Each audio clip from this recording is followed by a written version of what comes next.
أقسم بهذا البلد وأنت حل بهذا البلد ووالد وما ولد لقد خلقنا الإنسان في كبد أيحسب أن لن يقدر عليه أحد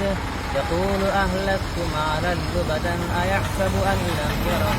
أحد ألم نجعل له عينين ولسانا وشفتين وهديناه النجدين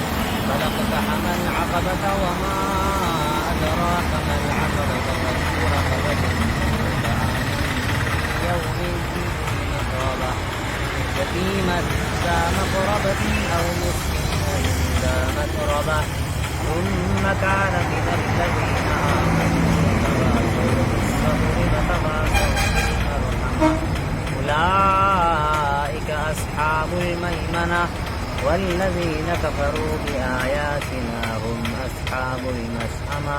عليهم نار مؤصدة صدق الله العظيم.